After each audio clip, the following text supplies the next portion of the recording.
Hey everyone, Ben Eunson here. One of the most vital parts of becoming a fluent soloist on guitar is having a great command of arpeggios all over the guitar neck. I've been fascinated by arpeggios for a long time because a lot of the greatest soloists on guitar, and for that matter just about any instrument, including saxophone or piano, generally have a great command of arpeggios and utilize them as the basis of their soloing language. Ultimately, you've got to remember that the reason why we're practicing arpeggios, or really anything for that matter, is so that we can better understand a viable material with which we can develop our own soloing language, and I hope come up with some original ideas in the process. To help us achieve this, I've found that it's really important to know a wide variety of arpeggio approaches on the guitar neck.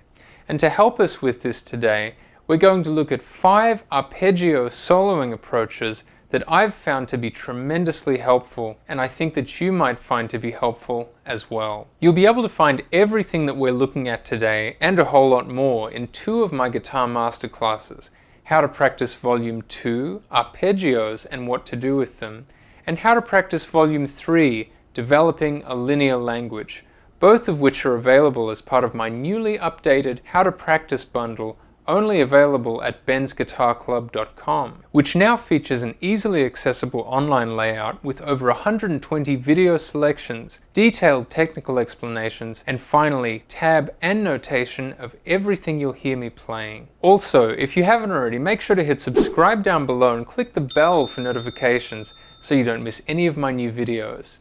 And you can also consider supporting my channel by becoming a member. There's a good chance that the first chords that you ever learned when you picked up guitar for the first time were open chord voicings that were based on triads. Now, when you first learn to play an open A major chord, or an open C major chord, or your basic D, E, F, or G major chords on guitar, it turns out that all of these basic voicings are really just based on triads, but with a few extra notes added in to make them sound a little bit fuller. I'm sure you'll have heard some of these voicings played before.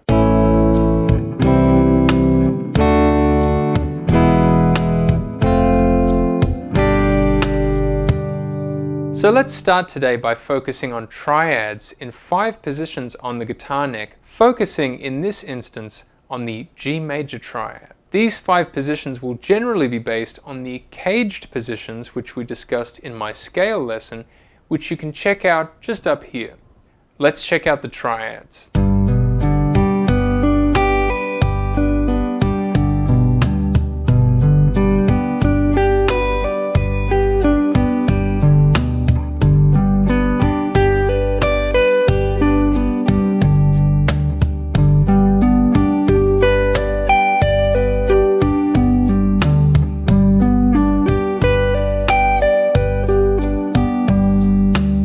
Once you feel comfortable playing these basic triads on the guitar neck, we have to aim to expand our knowledge of triads by playing them in all 12 keys. So here's an exercise that'll help you on the path to mastering triads in all 12 keys.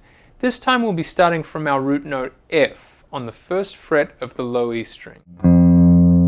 We'll be cycling through major triads in a pattern of 4th intervals. And in How to Practice Volume 2, we also include minor triads, diminished triads, and augmented triads, all of which are also heard played in 4ths. In this exercise, we'll start with an F major triad, move to a B flat major triad, then an E flat major triad, an A flat major triad, and so on. Let's check it out.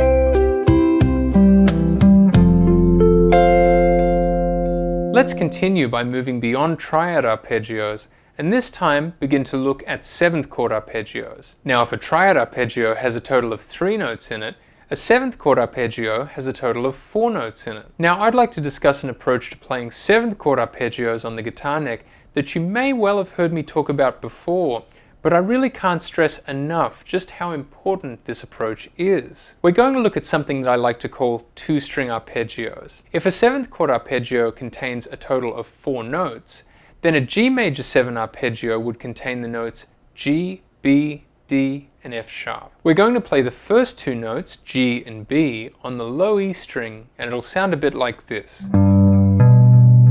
And we'll play the next 2 notes, D and F sharp, on the A string, and it'll sound a little bit like this. And with that, we can play an arpeggio over a total of 2 strings, hence the name two-string arpeggios. You can also start a new 2-string arpeggio pattern from any note in the arpeggio. For example, you can begin a pattern from the root note G, the 3rd degree B, the 5th degree D, or the 7th degree F sharp. Let's check out all of those options right now.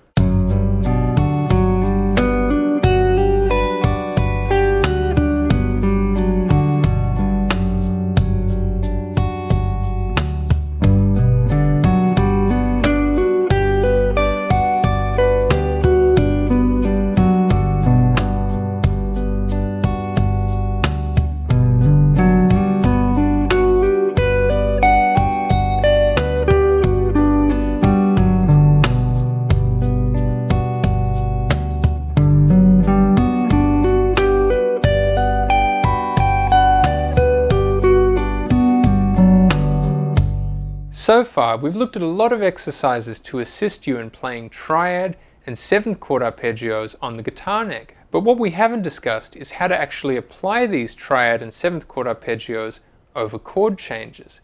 And we're going to look at that in a little bit more depth right now. Throughout our final 2 exercises, we'll specifically be looking at connecting triads throughout chord changes. And this is more commonly referred to as arpeggio voice leading. In exercise 4, we'll be connecting triadic arpeggios over a 2-5-1 progression in C major. We'll start off with a D minor triad over our 2 chord, a G major triad over our 5 chord, and finally a C major triad over our 1 chord. Let's hear it in action.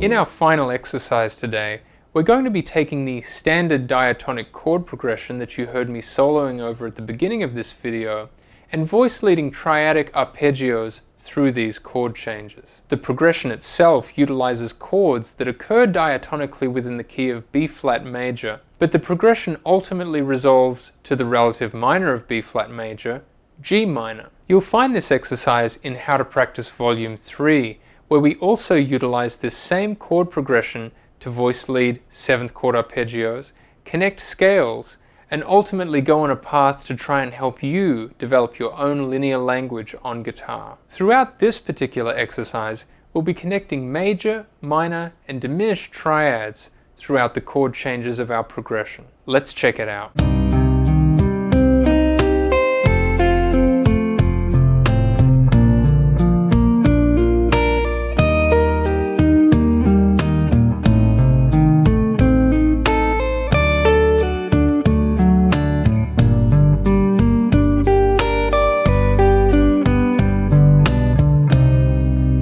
And that's it. I hope you've found these 5 approaches to practicing and soloing with arpeggios to be useful, and I hope you're able to find a way to employ these approaches in your own playing style. If you'd like to investigate any of these approaches in greater depth, make sure to check out How to Practice Volume 2, Arpeggios and What to Do with Them, as well as How to Practice Volume 3, Developing a Linear Language, both of which are available as part of my newly updated How to Practice bundle, available only at bensguitarclub.com. You'll gain access to a new online layout featuring over 120 video selections, detailed technical explanations, and also tab and notation of everything you'll hear me playing. And if you haven't already, make sure to hit subscribe down below, click the bell for notifications so you don't miss any of my new playing videos, lesson videos, or live streams.